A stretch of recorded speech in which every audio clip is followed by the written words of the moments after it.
Half a day, students. So far we've worked with quadratic functions in the form y equals ax squared plus bx plus c. For today, we're going to be going over how to solve quadratic equations. So maybe something that looks like x squared plus 2x plus 3 equals 0. So something that looks more like that. We don't have a y, we just have a function or an equation. We're going to look over how to solve it by graphing today. Solutions to quadratic equations are also called the roots or zeros. So when graphed, a quadratic equation or quadratic function always resembles a parabola, right? So we have something like this. The roots occur when our function ax squared plus bx plus c is equal to 0. That's why it's called the zero. So it's when our y value, when graphed, is equal to 0. So we can look at the points right here. These are also called our x-intercepts, right? So looking right there.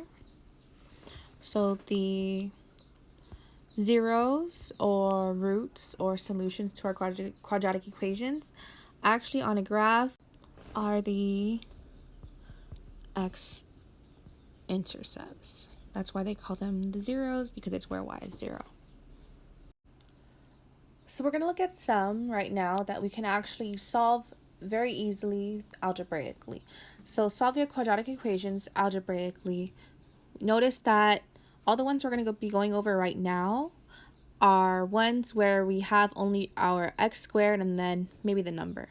So we don't have that x. We don't have any x, because usually we have something like ax squared plus bx plus c equals 0. So for these ones, our b is 0, or we have no x by itself. So for these, we'll actually solve just by isolating x. 1/2 x squared equals 8. To get rid of that 1/2, I'm going to actually just get rid of the 2 on the bottom. I'm going to just multiply by 2, multiply by 2. So there we have 1x squared, which is equivalent to just x squared, is equal to 16. From there, we take the square root, but be careful, be sure to use the plus or minus. So we have x is equal to plus or minus square root of 16.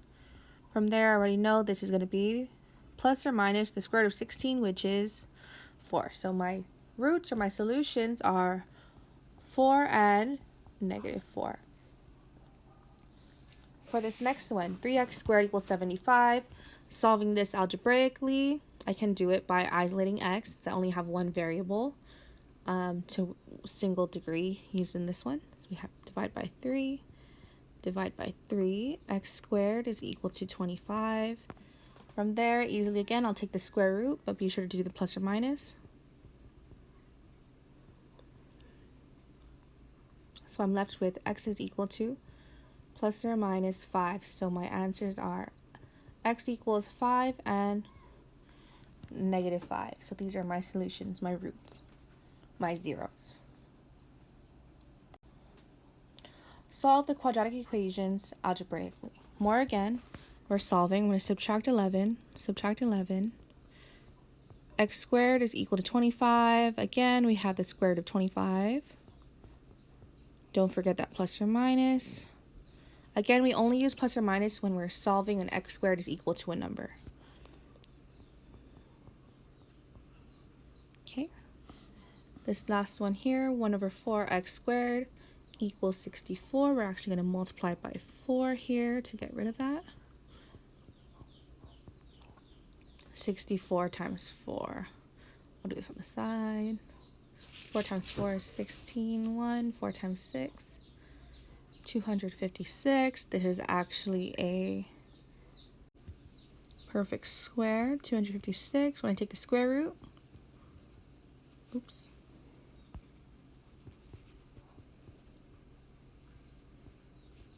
square root of this, if you use a calculator, it's actually just 16.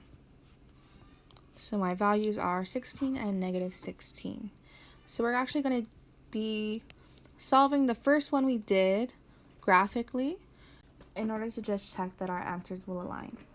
So in solving by graphing, we're actually going to first follow these steps. We're going to write in the form ax squared plus bx plus c is equal to 0. Let me write that down here.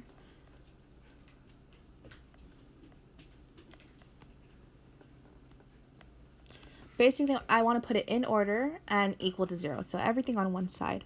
We're going to write the function. So if I wanted to graph it, I would have to graph y is equal to ax squared plus bx plus c. I would have to put that into our graphing. And step 3 would be sketch a graph of the function. The solutions of this, ax squared plus bx plus c is equal to 0, are the x-intercepts as we discussed earlier.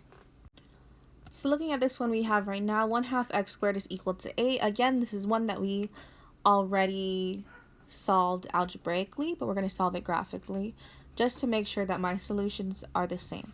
So 1/2 x squared equals 8. So what I'm going to do is move it all to one side. I want to make it equal to 0. So I'm going to move this 8 to the other side. I'm going to subtract 8 from both sides. 1/2 x squared minus 8 is equal to 0. In order to graph, I would first have to find the vertex. So it'll be x equals negative b over 2a. My b is 0 because we don't have an x there, right? So I have 0 over 2 times 1/2. Again, 0 divided by anything is going to be 0, so my vertex is actually at x equals 0. In order to find the y value, I'm going to substitute that 0 into the original. So we have y is equal to 1/2 x squared minus 8, right? I'm writing the equation, the function. So if I was to plug in 0 here, I would have y is equal to 1/2 0 squared minus 8. Then this will turn to 0. So 0 minus 8 is going to be negative 8. So my vertex is at 0, negative 8. 0, negative 8 right here is my vertex. In order to find my other values, my other points on the graph, I'm going to choose x values near my vertex and plug them in order to graph them, and then I'll reflect it to the other side. So looking at this equation, I actually see that I have a 1/2, right? So I might choose x's that are even numbers just so I know that I can divide it by 2 easily. So okay, if I wanted to find when x is 2. Sorry, my cat keeps meowing. Okay. Siggy. When x is 2, I would just plug it into my equation to find my y value. So if I have y is equal to 1/2 times 2 squared minus 8. 2 squared is going to be 4. 1/2 times 4 is going to be 2. 2 minus 8 is negative 6. So when x is 2, y is negative 6. Looking at x is equal to 4, I'll have y is equal to 1/2 4 squared minus 8. 4 squared is 16. 1/2 of 16 is going to be 8 minus 8, which is equal to 0. So when x is 4, y is 0. Okay, reflecting it to the other side, I can say, okay, this is 2 away. That side we have our axis of symmetry down the middle, right? It's going to be 2 away on the other side, so I have another point right here. Up here it's 4 away. 1, 2, 3, 4. 1, 2, 3, 4. Counting 4 to the other side, I have another point right there at negative 4. From there, I can connect my graph. Looking at this, my x-intercepts, that's where my zeros occur. They occur at x equals negative 4 and x equals positive 4. So my solutions, my zeros, are going to be x equals 4 and negative 4. if I was to look back at my other equation that we did a few minutes ago, our answer was actually plus or minus 4, which is 4 and negative 4. So looking at this page right here, your screen, it's messy, it's a lot of work. It's difficult even when you have a graphing paper or coordinate plane. So from this, we can see that solving quadratic equations by graphing is not very effective when we at least are graphing by hand. So for these next few problems, we're actually going to be using a different kind of graphing software or calculator. If you have a graphing calculator, I'd suggest practice using that. If you don't have a graphing calculator, you can go to Desmos, and then we'll plug in the equation and use that to be able to find our x-intercepts and therefore our solutions. But otherwise, there are other ways to solve quadratic equations that we're going to be learning. Those include solving using the quadratic formula and by factoring, which is my favorite. So all in all, those other ways are better than solving by graphing.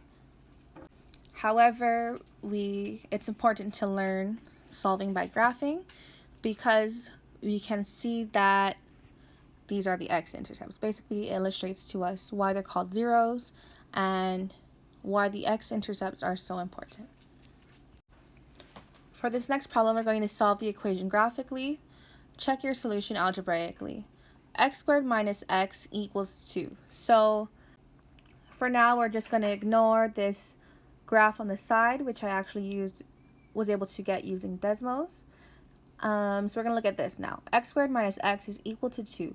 What we're going to do first is make it equal to 0. We want to put it in the form ax squared plus bx plus c is equal to 0. So doing this, I'm going to move this x squared, I'm going to move this 2 to the other side. In order to do that, I'm going to subtract 2, right? So we have x squared minus x minus 2 is equal to 0, right? We did that by subtracting 2 from each side. So the next step, as we described earlier, is to now get our function where y is equal to all of this, right? So y is equal to x squared minus x minus 2. So that's actually the graph right here. From there, you'll graph it using whatever kind of graphing software or graphing calculator that you have. So using this, I want to make sure that my x-intercepts are shown. So I want to see where they cross the x-axis. Okay.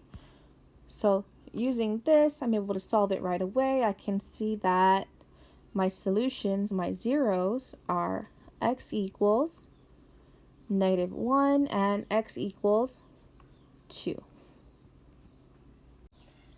In order to check my solution algebraically, what I'm actually going to do is plug them into this equation and see if it makes it true. So plugging it in, when x is equal to -1, we have -1 squared minus -1 is equal to 2. -1 squared is +1 minus -1 plus 1 equals 2. 2 equals to 2. Since this is true, -1 is a solution. So then now we can check our other one. X is equal to 2. We have 2 squared minus 2 is equal to 2. 2 squared is 4. From there, 2 is equal to 2. This is true, so 2 is also a solution. So I was able to plug them both in. Since they both make the equation true, we can say that -1 and 2 are solutions to x squared minus x equals 2. Doing the same thing again, x squared plus 4x minus 12 is equal to 0. First step is always to make it equal to 0. Move everything to one side. It's already done here. We can see that it equals to 0. From there, I'm going to actually just make y equal to this little part that I underlined. So y is equal to x squared plus 4x minus 12. So looking at this graph on the right, you'll notice that not the whole parabola is shown. For when finding solutions, when I'm trying to find the zeros or solutions to a quadratic equation, I actually don't need the entire parabola. I need the x-intercepts, right? So as long as they're shown, that's what you need. So even though I know that this is actually going to continue something like that down there, this part doesn't matter. What's important to me right now is this portion right here, right? These two x-intercepts. So from there, I can say that my x values, my solutions, are x equals to -6 and x equals +2. I'm going to plug them into the original equation to make sure that they make them true, to make sure that they are solutions. So we have -6 squared plus 4 times -6 minus 12 is equal to 0. So we have -6 squared is 36 minus 24 minus 12 is equal to 0. 36 minus 24, 12 minus 12, true. 0 is equal to 0, yes. Plugging in now 2, we have 2 squared plus 4 times 2 minus 12 is equal to 0. We have 4 plus 8 minus 12 equals 0. 12 minus 12 is equal to 0. Yes, right? Because 0 is equal to 0. So 2 is a solution, -6 is a solution. So these are actually my answers. Let me just box this right here. Yes.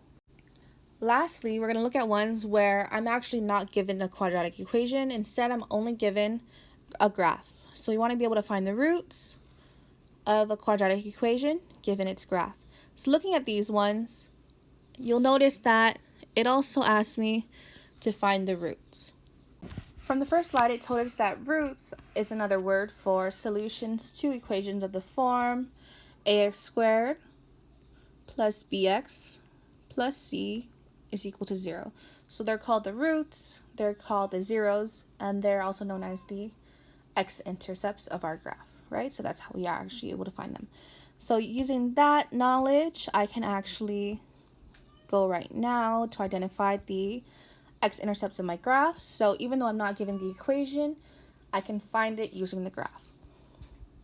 Okay, so looking at this first one here, I can see that my x-intercepts occur at 2 and 4. So my solutions, my roots are actually x equals 2 and 4. For this one, you can see it crosses at -4 and 5, -4 and 5. For this last one, my graph crosses the x-axis at -2 and 0. So we have x is equal to -2 and 0. So that's all we're going over for solving an equation by quadratic equation by graphing.